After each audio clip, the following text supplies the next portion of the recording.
예, 성도 여러분 안녕하십니까? 예, 행복하고 아름다운 안식일 되시기 바랍니다. 오늘 저는 여러분과 함께 하나님보다 앞서지 말라 하는 제목으로 함께 은혜를 나누도록 하겠습니다. 요즘 들어와서 하는 고민 중에 하나가 있습니다. 그 주제가 하나 있는데 인간의 생각 혹은 나의 생각이 가장 언제 어리석은가라고 하는 것입니다. 그때는 언제냐 하면 나의 생각이 혹은 우리의 생각이 하나님보다 앞선다라고 생각할 때 우리는 가장 어리석은 존재가 된다는 겁니다. 물론 나 자신이나 혹은 그런 행동을 하는 사람들이나 그런 우리의 모습에게 물어보면 당연히 아니라고 합니다. 왜냐하면 기도도 열심히 하고 예배도 잘 드리고 신앙의 삶도 열심히 하기 때문에 내 생각이 하나님보다 앞서 가거나 하나님의 생각보다 내 생각을 위에 놓는다라고 생각하는 것은 아닙니다. 하지만 우리가 하는 행동을 보면 알 수 있습니다. 그런데 그런 생각은 생각에만 멈추어져 있지 않고 아주 우매한 결정을 동반한다는 데 문제가 있습니다. 한 가지 예로 유다의 판단을 보면 알 수가 있습니다. 생각에만 머물러 있지 않은 자신의 판단이 예수님이 하고자 하는 일보다 훨씬 앞질러 가는 그의 행동을 보게 되는 겁니다. 마태복음 26장에 있는 글입니다. 그 무렵 12제자 가운데 하나인 가롯 유다가 대제사장들에게로 가서 물었다. 내가 당신들에게 예수를 넘겨주면 얼마를 주겠소? 그러자 그들은 은화 30개를 세워 가롯 유다에게 주었다. 그때부터 가롯 유다는 예수를 넘겨줄 기회를 엿보기 시작했다. 유다는 생각한 겁니다. 왜 그런 생각을 했을까? 예수님이 능력도 많고 유대의 왕으로 충분한 분인데 너무 정치적이지 않은 분이라는 거예요. 너무 그렇게 활동하려고 하지 않는다는 겁니다. 너무 겸손하고 자기의 역할을 하려고 하지 않는다는 겁니다. 그러면 그렇게 하도록 만들어 드려야 한다는 겁니다. 그게 유다의 생각이었어요. 너무 점잖고 정치적이지 않은 예수님의 행동이 유다는 마음에 들지 않았습니다. 그럼 어떻게 할까? 내가 인위적인 방법과 술수를 동원하고 편법과 예수님의 생각과 다르다 할지라도 그분이 움직이기만 한다면 결과만 좋으면 나의 행동은 지나갈 수 있을 것이다 라고 생각하는 겁니다. 만약에 그렇게 예수님께서 위기에 빠진다면 예수님이 자신의 능력을 발휘하지 않을 수 없지 않을까라고 판단한 겁니다. 요즘 말로 하는 기가 막힌 치트키입니다. 치트키 모르시죠? 예, 썩인다는 거죠. 그게 유다의 생각입니다. 옳을까요? 틀릴까요? 당연히 그런 행동이죠. 그러나 우리 역시도 유다처럼 그런 생각을 이 교회 안에서 할 때가 많이 있습니다. 그리고 자신의 생각이 그는 옳다고 생각했고 그런 능력을 가지고 있으면서도 사용하지 않는 예수님은 고지식한 바보라고 생각한 겁니다. 능력이 있으면 뭐합니까? 사용을 하지 않는데. 유다의 역사 수천 년 기간 동안 예수님을 기다려왔는데 예수님은 그 능력을 충분히 가지고 있으면서도 왜 우리를 위하여 사용하지 않습니까? 사용하게 해드려야죠.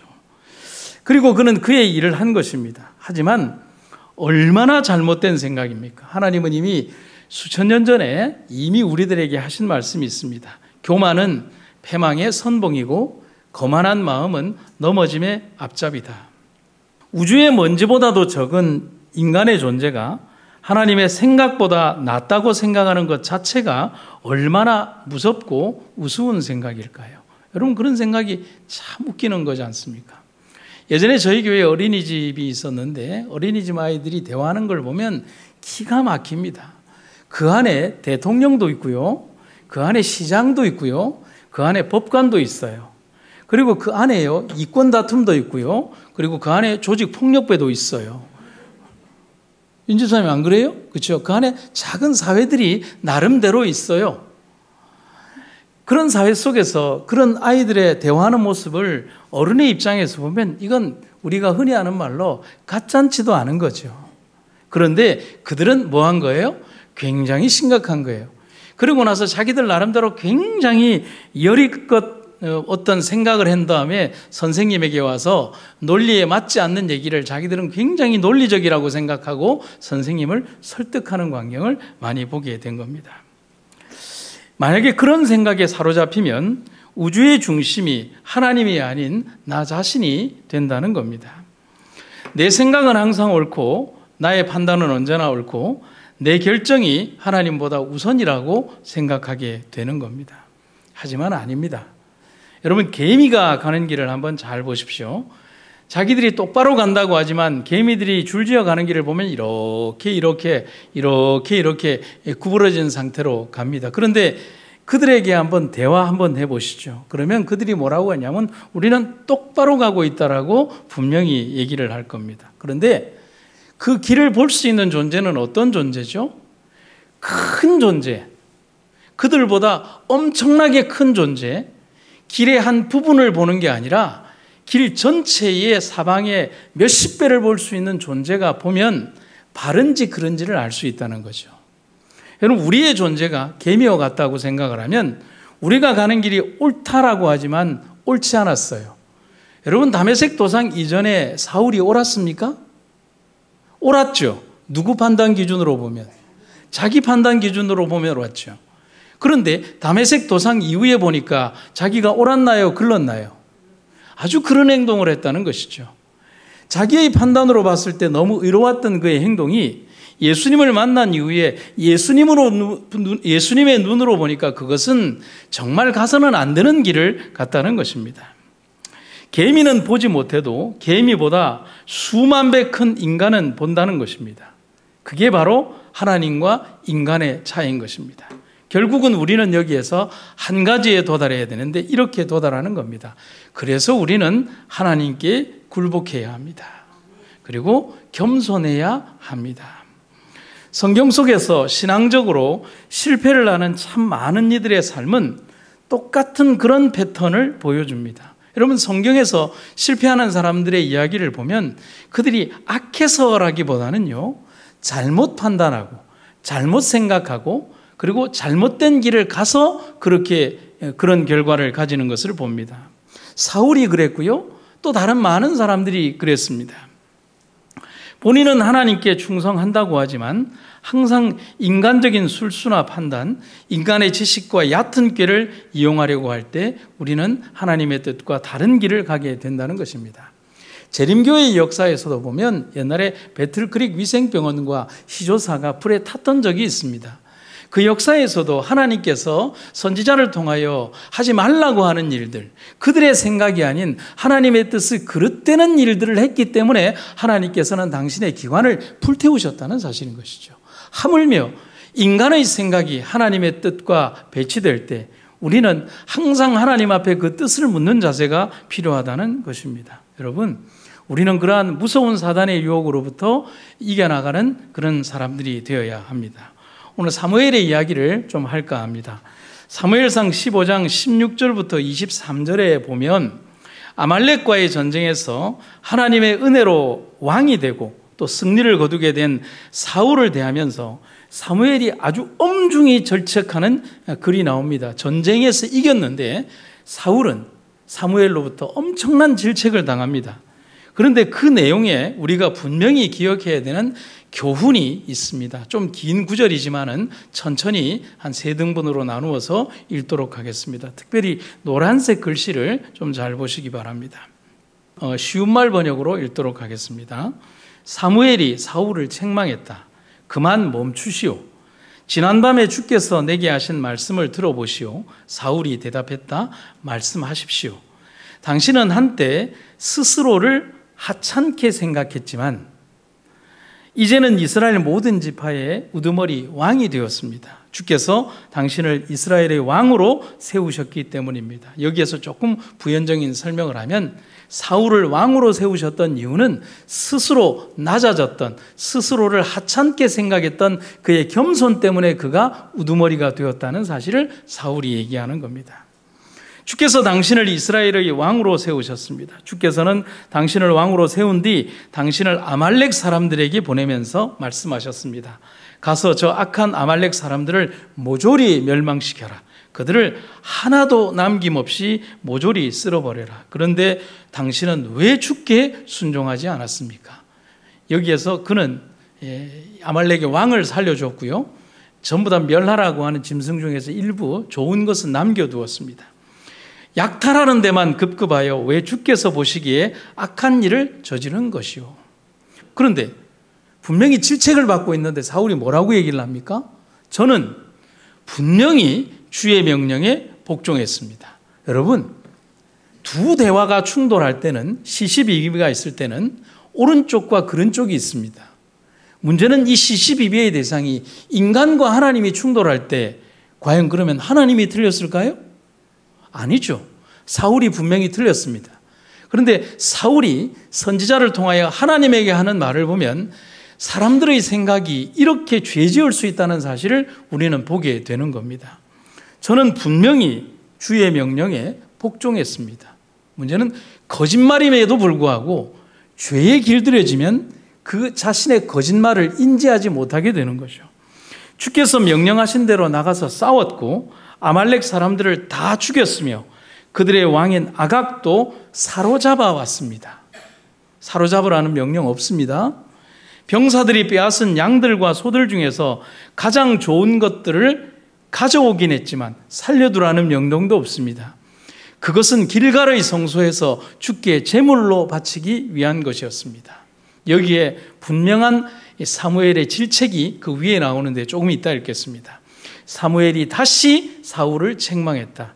주께서 어느 것을 더 좋아하시겠소? 번제물과 화목제물이겠소? 아니면 주께 순종하는 것이겠소? 주께 순종하는 것이 제사보다 낫고 주의 말씀을 따르는 것이 숫 양의 기름보다 낫습니다. 주를 거역하는 것은 점쟁이에게 점을 치는 것과 같은 죄악이고 자기의 고집을 내세우는 것은 우상 숭배와 같은 죄악이기 때문이요. 이제 당신이 주의 명령을 저버렸으니 주께서도 당신을 저버릴 것이요. 당신은 이제 더 이상 이스라엘의 왕이 될 수 없을 것이요. 사무엘이 아주 호되게 사울을 질책하는 장면이 여기에 등장하고 있습니다. 그런데 이 질책의 내용이 뭐냐면 너의 과거를 좀 돌아보라는 겁니다. 그 과거가 뭐냐면 사무엘이 그에게 이르되 왕이 스스로를 작게 여길 그때에 이스라엘의 지파 곧 왕이 되게 하나님이 하셨다는 사실입니다.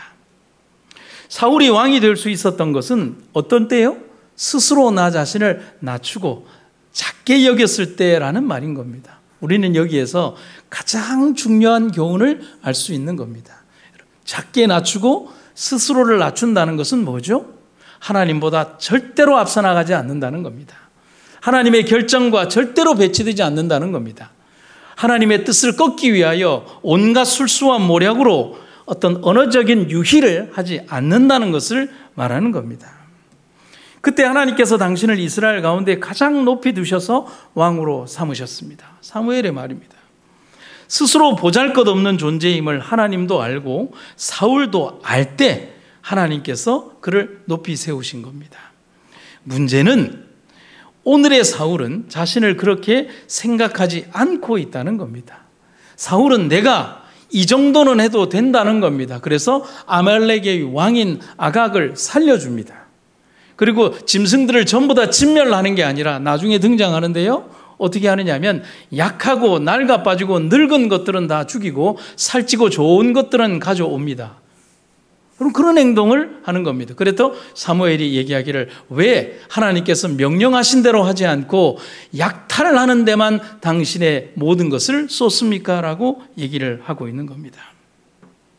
하나님이 그를 세우신 이유는 그를 사용하시기 위한 건데 그 스스로 하나님께 의지할 필요가 없다고 생각하고 자신의 생각과 자신의 판단과 자신의 모략으로 행동하는 순간 하나님이 그를 쓰실 수 없게 된 겁니다. 하나님의 지팡이였지만 하나님의 지팡이의 구실을 할 수 없는 존재가 되어버린 겁니다. 더 이상 그 자리에 사울을 더는 놓아둘 수 없게 된 겁니다. 인간적인 판단과 술수, 생각이 하나님을 앞설 때 하나님의 영은 함께하지 않습니다. 그런데 우리는 그거를 너무 자주 잊어버리고 산다는 겁니다. 증언의 말씀입니다. 그대는 하나님을 첫째로 삼고 그분의 말씀을 언제나 순종해야 했다. 그렇게 하는 것이 그대의 힘이 될 것이었다. 아멘입니까? 그럼 왜 사무엘은 저렇게 강력하게 전쟁터에서 힘들여 싸움하고 온 사울을 질책하고 있을까? 그 원인이 그 앞에 기록이 되어 있습니다. 사무엘상 15장 10절부터 13절인데 이것도 역시 쉬운 번역으로 한번 읽도록 하겠습니다. 그때 여호와께서 사무엘에게 말씀하셨습니다. 사울이 이제는 나의 말을 따르지 않는다. 누가 한 말이에요? 하나님이 한 말이에요. 저 사울이 이제는 내 말을 도대체 따르지를 않는다. 사울을 왕으로 세운 것이 후회된다. 사울은 내 명령에 순종하지 않았다. 하나님의 선언이죠. 사무엘은 이 말을 듣고 당황하였습니다. 그는 밤새도록 하나님께서 마음을 돌리시기를 간구하며 큰 소리로 부르짖었습니다. 이튿날 아침 일찍 사무엘은 사울을 만나러 올라갔습니다. 그런데 사람들이 사무엘에게 이렇게 말했습니다. 사울은 갈멜로 가서 자기 이름을 기리기 위해 기념비, 사울 자신을 위한 기념비를 세웠습니다. 여러분, 이 기념비가 누구를 위한 기념비라고요? 자신을 위한 기념비를 세웠다는 겁니다. 사울은 지금 길갈로 내려갔습니다. 그 후에 사무엘이 사울에게 갔습니다. 사울이 말했습니다. 여호와께서 당신에게 복을 주시기를 빕니다. 그리고 뭐라고 얘기를 해요? 사울이 나는 여호와의 명령에 순종했습니다. 그리고나 이 뒤에가 조금 전에 길게 읽었던 그 문장으로 연결이 되는 겁니다. 철저히 자기중심적인 말과 행동을 하는 사울의 행동을 보게 됩니다. 오늘의 우리처럼 말입니다. 여러분, 사람들이요, 깊은 착각에 빠질 때가 있어요. 이게 뭐냐면 다른 사람들의 말을 가져와서 전달하거나 자신이 교만심에 사로잡힐 때 3인칭의 사건을 1인칭으로 바꾸는 일들이 벌어집니다. 예를 들면 이런 거예요. 예전에 군대 갔다 오신 분들이 전부 다 얘기를 들어보면 다 간첩 잡고 헬기 타고 집으로 갔다고 그러죠. 분명히 그런 사건들이 예전에 있었을 거예요. 그리고 한 번씩은 다 철책근무 서면서 소만한 멧돼지를 총으로 잡았다라는 얘기를 다 한 번씩 합니다. 그런데 그런 일들이 왜 벌어지느냐 하면 이런 거예요. 정말 경험이 있었던 어떤 사람의 영웅담을 가지고 와서 3인칭 화법으로 얘기를 하는데 그 사람들이 너무 재밌어 하는 거예요. 근데 그 얘기를 자꾸 하다가 보니까 거기에 슬면시 3인칭이 거기에 1인칭으로 바뀌었는데도 먹히는 거예요. 그렇게 1인칭으로 자꾸 얘기를 하다 보니까 자기 스스로의 뇌가 뭐냐면 1인칭으로 각인이 되어버리는 거예요. 그래서 어떻게 되냐면 내가 간첩을 잡았다는 거예요. 그런데 여러분, 우스갯소리 같지만 우리 삶의 상당히 많은 부분들에 있어서 우리가 그런 죄를 이제 뭐 죄까지는 아니라고 할 수 있겠지만 영적인 의미로 보면 그런 죄들을 범하고 있을 때가 많다는 겁니다. 내가 자기중심적인 사고에 사로잡힐 때 죄를 못 봅니다. 사무엘이 사울에게 너 잘못했다라고 그렇게 질책을 하고 있는데도 보이지를 않는 거예요.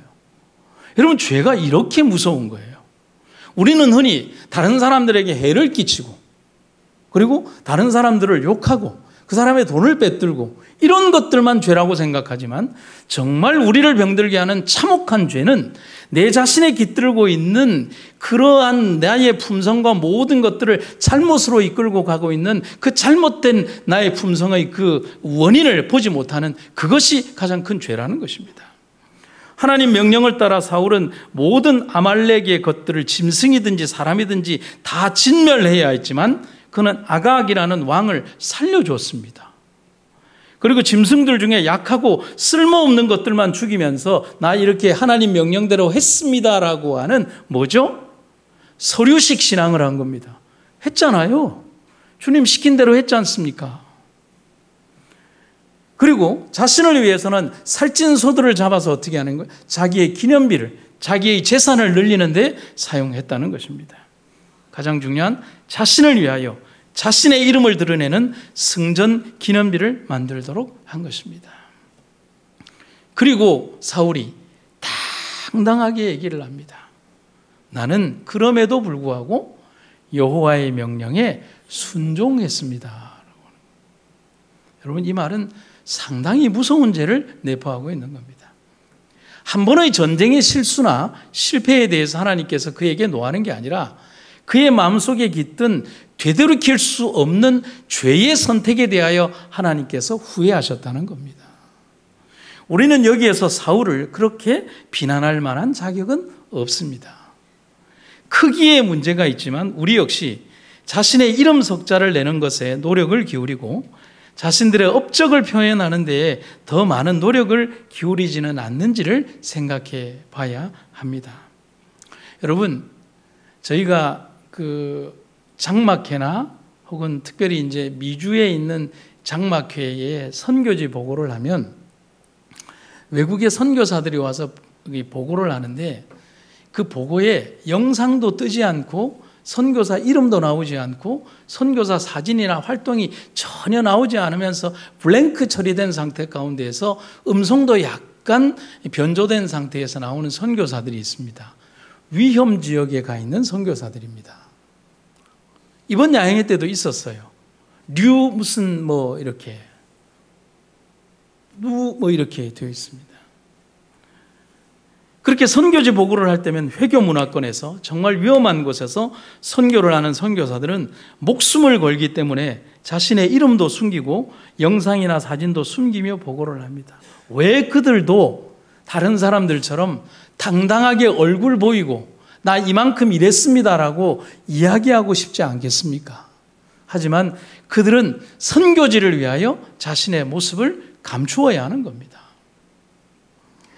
하지만 우리는 아주 작은 어떤 일들에서도 내 이름이 드러나고 누군가 알아주기를 기대하며 살고 있지는 않습니까? 여러분, 우리가 참 자주 부르는 노래 가운데 이 노래 있죠. 이름 없이 빛도 없이.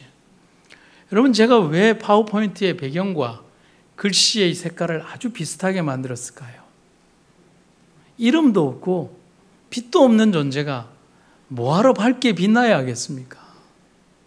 그런 의미로 그렇게 한 겁니다. 여러분, 기독교 역사의 모든 발전과 선교 역사의 발전에서 이 교회가 정말 발전되어 온 것은 이름 없고 빛도 없는 사람들의 순교자적인 헌신에 의해서 왔다는 겁니다. 70년 역사 속에서 여러분들 이 교회를 지켜나갔던 사람들의 역사를, 여러분들의 역사 이전의 사람들을 얼마나 기억하십니까? 흑백 사진 속에 있는 그들이 눈물로 호소하며 기도했던 그 역사들을 다 기억하십니까? 기억 못하죠. 하지만 우리가 여기에 존재하고 이 교회가 존재한다는 것만으로도 그들이 있다는 사실을 증명하는 겁니다. 그들은 그것으로 만족하는 거예요. 우리의 충성은 인간의 영광이 드러나지 않아야 참된 가치를 바라는 것입니다. 한 번 더 말씀드릴까요? 우리의 충성은 인간의 영광이 드러나지 않아야 참된 가치를 발하는 것입니다. 그래서 예수님이 이렇게 말씀하십니다. 자기를 부인하고 날마다 제 십자가를 지고 나를 따르라. 여러분, 언제 기회가 계시면 서울 마포구 합정동에 있는 양화진에 한번 가보십시오. 저는 병원에 있으면서 그 닥터 류의 기일 예배를 위해서 몇 번을 가면서 정말 큰 감동을 받는 것은 우리나라에 들어와서 선교했던 모든 대부분의 선교사들이 국내에서 돌아가신 분들의 무덤들이 그 안에 있는데 우리 재림교회의 선구자였던 닥터 류의 그 무덤도 거기에 있습니다. 그 안쪽 귀퉁이에는 선교사 아기들의 무덤이라고 해서 이름도 없이 그렇게 있는 아이들의 무덤도 있고요. 참 감동이 있습니다. 비석 하나하나만을 볼 때마다 정말 감동이 있는 거예요. 그들은 100여 년이 넘는 세월이 지났지만 그들의 육신의 고향으로 돌아가지 않고 오로지 하늘을 바라보며 이 땅 아래에서 잠들었습니다. 거기에 보면 언젠가 말씀드린 것처럼 루비 겐드릭이라고 하는 젊은 선교사가 이 땅에 와서 며칠 선교하지도 못하고 죽어가면서 그렇게 얘기를 하죠. 내게 1000번의 목숨이 주어진다 할지라도 나는 이 조선 땅을 위하여 다시 이 땅에 선교하러 올 것입니다. 그녀가 소속되어 있었던 남침례교회의 청년들이 루비 겐드릭 선교사의 그 간절한 마지막 편지 하나를 듣고 얼마나 많이 이 한국 땅, 조선 땅을 위해 순교의 땅으로 이 땅에 왔는지 모른다는 사실이에요. 그들의 이름은 기록되어 있지 않습니다. 사랑하는 성도 여러분, 오늘 우리들의 모습에서 우리가 정말 드러나지 않는 충성과 그 다음에 하나님만이 아시는 우리의 은밀한 충성들이 주의 앞에 드려지기를 간절히 바랍니다. 이엠 바운즈 목사님의 글에서 현대의 교회와 성도들이 하나님 앞에서 어떤 모습으로 서야 하는지를 생각하게 하는 구절을 읽어봅니다. 현대 교회가 필요로 하는 것은 더 많은, 그리고 보다 좋은 기계 문명이나 새로운 조직도, 신기하고 기발한 방법도 아니고 성령이 쓰실 수 있는 사람, 즉 기도에 능한 사람, 기도의 사람을 필요로 한다. 성령은 방법을 통해서 흘러나오지 않고 사람을 통해서 역사하신다. 그는 기계 문명 위에 임하지 않고 사람들 위에 임한다. 성령은 계획에 부어지지 않고 사람에게, 즉 기도의 사람에게 부어진다. 바운즈 목사님은 우리에게 성령의 사람이 되라고 말씀하십니다. 성령의 사람이란 하나님을 가장 먼저 생각하는 사람입니다. 인간의 생각과 판단이 아니라 하나님의 판단과 생각으로 사는 거룩한 영적 생애를 사는 사람들입니다. 그렇기 때문에 그들은 언제나 승리합니다. 육신의 죽음을 당한다 할지라도 그들은 승리하는 것이고, 그들은 살아있음에도 승리하는 것입니다.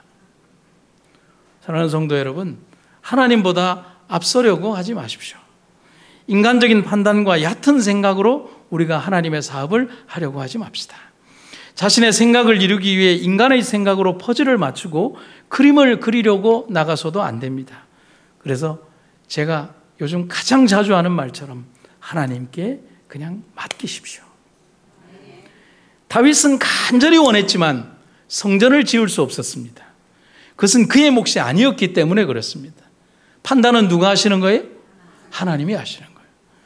만약에 다윗이 억지로 이루고자 했다면 그는 하나님의 뜻에 사는 사람이라는 칭호를 절대 얻지 못했을 것입니다. 결국 답은 나와 있습니다. 오직 하나님을 첫째로 두십시오. 둘째, 하나님만 첫째로 두십시오. 증언의 기별을 읽고 마치도록 하겠습니다. 우리는 세상 친구들을 사랑하는 것보다 하나님을 더 사랑할 무한히 큰 이유가 있나니, 우리가 이 세상에서 우리의 모든 생각 가운데에서 하나님을 첫째로 삼고 그의 선하심과 그의 능력에 대하여 이야기하는 것은 가장 당연한 일이 될 것이다. 그가 우리에게 풍성한 선물을 주신 것은 우리가 거기에 마음을 빼앗기고 애착심을 두어서 하나님께 드리기를 아끼는 자가 되게 하기 위함이 아니요, 오히려 우리들로 하여금 항상 그를 생각하게 하며 우리의 하늘에 계신 은혜 주시는 자이신 하나님께 대한 사랑과 감사의 줄로 우리를 그와 묶게 하기 위함이다. 우리는 이 세상의 낮은 땅에 너무도 가까이 살고 있다. 우리는 눈을 들어 위에 있는 성소의 열린 문을 쳐다보자. 거기서는 하나님의 영광의 빛이 자기를 힘입어 하나님께 나아가는 자들을 온전히 구원하실 수 있는 그리스도의 얼굴에서 비친다. 오늘 우리들이 이 땅 아래에 살아가면서 결코 우리의 생애가 주님 보시기에 정말 하나님의 뜻에 부합하고 합당한 사람들, 하나님이 원하시는 그런 생애, 이 땅에서의 조금의 이익이나 나의 명예나 나의 모든 것들이 드러나는 것이 아닌 오직 주님이 가장 빛나는 그런 존재가 되기를, 나의 삶에서 우리가 그렇게 살아가기를 주의 이름으로 축원합니다. 사랑이 극진하신 아버지 하나님, 우리의 생애를 살아가며 우리의 생각과 판단이 얼마나 무매한지 우리를 일깨워 주시고 우리의 삶을 하나님의 거룩한 영광의 빛으로 인도하여 주시옵소서. 항상 우리는 실수하고 우리의 생각은 연약하지만 그러나 우리를 게을치 아니하시고 언제나 이끌어 주신 주의 은혜를 감사드립니다. 우리가 살아가고 생애해야 되는 많은 날들 앞에 하나님이여 끝까지 우리를 인도하시고 우리의 생애를 인도하여 주시옵소서. 거룩한 안식일 주의 전에 모일 주의 백성들 모두에게 하나님의 귀하고 아름다운 은혜 베풀어 주시기를 간절히 구하며 예수님 이름으로 기도드립니다.